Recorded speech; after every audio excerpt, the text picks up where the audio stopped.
After I got my first bonus check, my SIL texted my husband, make sure she doesn't go blow it on some handbag. Keep her grounded. He showed me. I said nothing, but I waited, then bought her favorite designer bag and mailed it to her house with a note that read, "Don't worry, this one's grounded." She never spoke to me again. This happened about a year ago in Austin, Texas. I was 34 at the time. I had a full-time job with a tech company working in customer logistics. Not glamorous, but steady, and I worked hard. I was pulling 50-hour weeks for almost 2 years straight. Finally, the company had a strong quarter and handed out bonus checks. Mine was $5,100 after taxes. I'd never had that kind of extra money all at once in my life. I wasn't raised with much. My parents struggled, and when I left for college, I knew I'd be supporting myself the whole way. No handouts. No fallback plan. So when that bonus hit my account, I felt proud. I earned it. Every dollar of it. My husband Nate was happy for me. Or at least he seemed like it. He congratulated me, hugged me, told me we should do something special. We ordered takeout that night and watched a movie in our living room. Nothing fancy, just us. That part was good. Then his phone buzzed while we were halfway through the movie. He picked it up, read something, and kind of sighed. He didn't say anything at first. He just handed me the phone. It was a message from his sister, Rachel. All it said was, make sure she doesn't go blow it on some handbag. Keep her grounded. Just like that. Like I was some irresponsible child who needed to be watched. Like I couldn't be trusted with money I earned. I didn't say anything right away. I just handed the phone back to him. I felt my chest go tight, my hands shake a little. He looked embarrassed. I didn't tell her to say that, he said. She just asked about the bonus. I guess I mentioned it. I nodded. Okay, that's all I said. But something changed in me that night. I didn't yell. I didn't argue. I just stored it. Like a receipt. I knew Rachel. She was always like this, judging from a distance, acting sweet in person, then sliding in little jabs behind your back. She had a way of talking about people like they weren't in the room, even when they were. Rachel was one of those entrepreneurs who somehow never worked regular hours and always had a new lifestyle brand or vision board workshop or online retreat in the works. Meanwhile, she lived in a house her parents helped her buy, wore $1,000 shoes, and claimed she manifested everything into existence. She also had a thing for designer bags.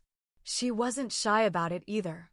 Every holiday, she'd casually mention a new limited edition she was dying to get, hoping someone would take the hint. She once made an Amazon wish list for her birthday with items that cost more than my rent. So yeah, when I read that message, I didn't forget it. I didn't get angry out loud. I didn't confront her. I waited. I didn't spend the bonus right away. I paid off a credit card, put some in savings, got Nate a new smartwatch he'd been eyeing. Then I set aside exactly $2,300. I used it to buy Rachel's favorite designer bag. A real one. Not a knockoff. Not used. Brand new. Still in the box. I'd heard her gush about it last Thanksgiving when she talked about how it was basically sold out everywhere. I bought it. I wrapped it. I wrote a note. Then I mailed it to her house. The note inside said, "Don't worry, this one's grounded." That's all. She never responded. Not a thank you. Not a question. Nothing. And she hasn't spoken to me since. Not one word. It stayed quiet for a while after I sent the bag. Rachel didn't text me. Didn't text Nate.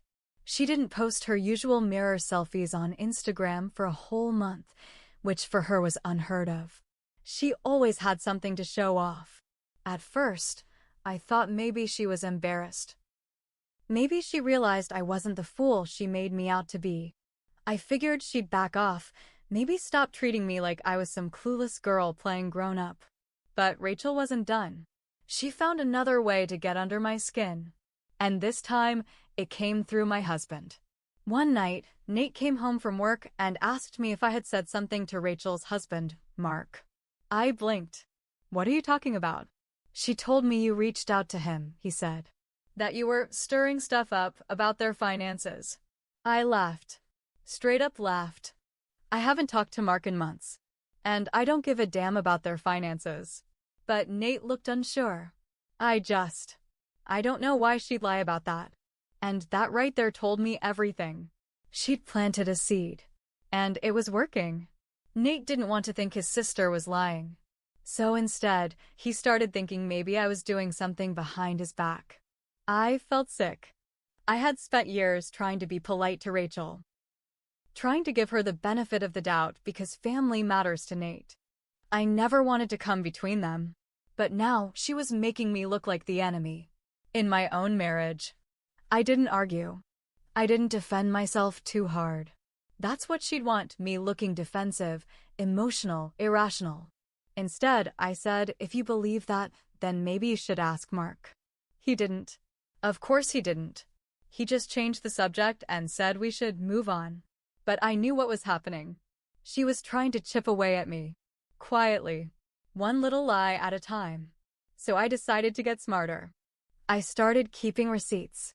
Literal ones. Emails. Texts. Anything Rachel sent me or said in passing that felt off, I saved. I started tracking the little games. I wasn't going to play defense anymore.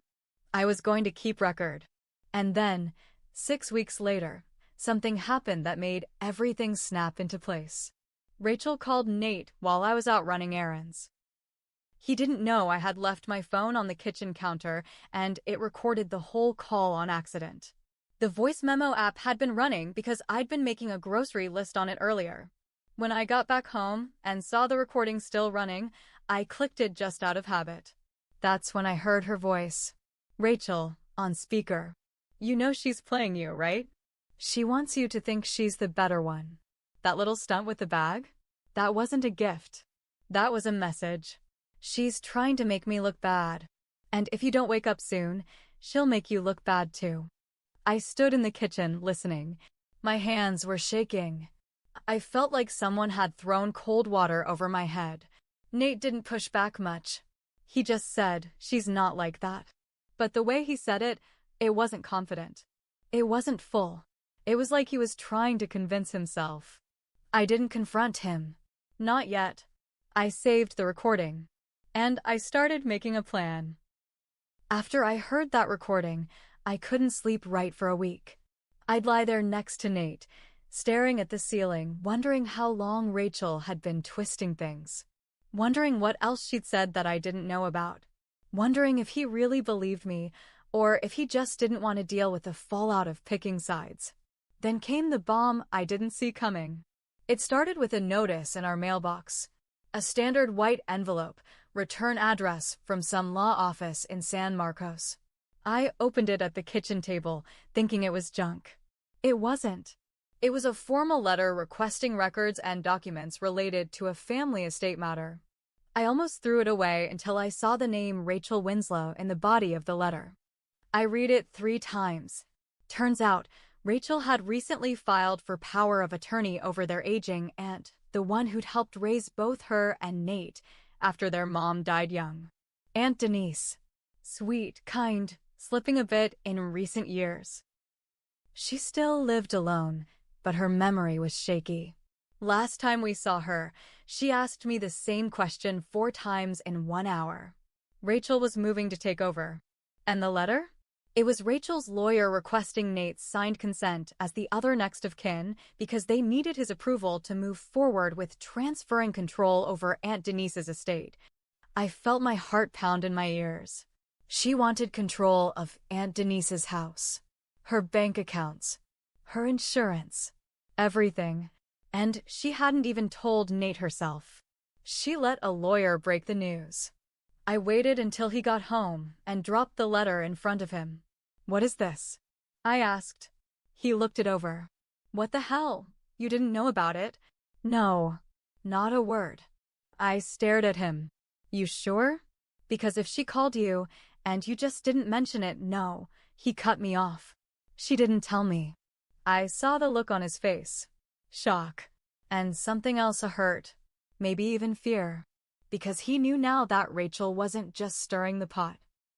She was playing chess. And she was moving fast. He called her that night. Put her on speaker this time. I just didn't want to stress you out, Rachel said, her voice all syrup. You're so busy with work, and it's not like you've been close with Denise lately. You could have told me, he said flatly. I was going to, she replied. The lawyer just moved things faster than expected. And you know how flaky Denise is. She agreed to it, by the way. Totally lucid when she signed. That set off alarm bells in my head. Denise lucid? She'd barely remembered my name at Christmas. Rachel kept talking. Smooth, calm. Like she'd rehearsed this call. Nate didn't argue. He said he'd think about it, and hung up. Then he turned to me. I don't trust her. That was the first time he said it out loud. I didn't say, I told you so. I just nodded. We need to talk to Denise. So that weekend, we drove down to her place. Brought her lunch, sat with her for a few hours. She was sweet as always. But she couldn't remember if she'd signed anything. She did mention Rachel helping with bills, but when we asked about the lawyer, she got quiet. Said she didn't want to cause trouble. That's when I knew Rachel had gotten her to sign something she didn't fully understand. We left that day with more questions than answers, but also with a plan. Nate was going to talk to the lawyer. Ask for the paperwork. Get real answers. And me? I started digging into Rachel's business. Her so-called coaching work. Her LLC. What I found made my blood run cold. Her company had no tax filings for the last 2 years. She defaulted on a business loan, and one of her past clients had left a complaint on the Better Business Bureau saying she took payment and ghosted them. Rachel was not just petty. She was dirty. And now she wanted power of attorney over a vulnerable woman with a 6-figure inheritance and a paid-off house? She picked the wrong sister-in-law to play games with. We didn't sleep much after that trip to Denise's. Something about the look in her eyes, the way her hands shook when she said, Rachel's just trying to help, stuck with me. It was the kind of help that came with strings tied around a neck. Nate got a copy of the paperwork Rachel filed through her lawyer. She drafted a power of attorney agreement and had it notarized. The signature was real, sure, but Denise clearly hadn't understood what she was giving up. She was handing her life over. I didn't care if it made me the bad guy in the family. I couldn't let it happen. Nate and I drove back down the next weekend. We brought a friend of his, an elder care attorney named Joel. We sat with Denise at her kitchen table while Joel gently explained what power of attorney meant, line by line. It took almost 2 hours. Denise cried halfway through when she realized she couldn't even close a bank account now without Rachel's sign-off. Joel helped Denise revoke the agreement right there and filed the paperwork. We had to jump through hoops, but it got done. Rachel found out 2 days later. She stormed into our house, no warning, hair wild, eyes furious. Nate had left the front door unlocked, and I was in the kitchen when I heard it slam shut. You manipulative bitch, she spat. I turned slowly, knife in my hand from slicing apples. I set it down. You made her sign it without explaining it. She didn't know what she was doing. Rachel laughed, sharp and bitter. You think you know everything, don't you? You think your little paycheck makes you better than everyone. You're pathetic. She was shaking. Really shaking. This wasn't fake anger. This was the unraveling. Nate came in from the garage, saw her standing there, and just froze. She turned on him. You let her do this. You let her humiliate me, again and again. First the bag stunt, and now this? You think I don't know what she's doing? He spoke quietly. Rachel, you tried to steal from Denise. I was protecting her, she screamed. And you, Nate. From her. She pointed at me, finger trembling. You used to be normal. You used to listen to me. He didn't say anything, and that was the final blow for her. She stormed out, slammed the door again. We didn't chase her. That night, I finally told Nate about the voice memo, how I'd recorded that first call by accident, how I knew she'd been planting doubts in him. He listened to it in silence, then deleted it. "I believe you," he said. "I'm sorry it took me this long. I thought that would be the end of it. But Rachel doesn't go quietly." 2 weeks later, I got a call from Joel. He sounded tired. "She's filing to contest the revocation," he said. "Says Denise wasn't of sound mind." I nearly dropped the phone. But Denise had agreed to see a doctor after our last visit. We had an official mental evaluation from a geriatric specialist. She was showing signs of early dementia, but was still fully capable of making legal decisions. That report saved everything. Rachel lost. And when she did, she lost more than just control over Denise. She lost the family's trust. Nate and I sat down with his father, who had always tiptoed around Rachel, afraid to upset her, and told him everything. The bag, the lies, the power grab. He looked crushed. "She's not who I thought she was." For once, I didn't feel like the outsider. I felt seen. Rachel didn't come to Thanksgiving that year. Or Christmas. She blocked me on every platform, like I was the villain. And maybe I was in my own way. Maybe I didn't need to send the bag. Maybe I should have been more upfront, more aggressive from the start. Maybe I let my silence become my weapon. But I won't lie to you, I'd do it all over again. Because sometimes silence is stronger than screaming. And sometimes revenge isn't fire. It's ice. Rachel tried to paint me as the shallow one. The emotional one. The one who needed to be kept grounded. And in the end, I didn't just keep my footing. I pulled the ground out from under her.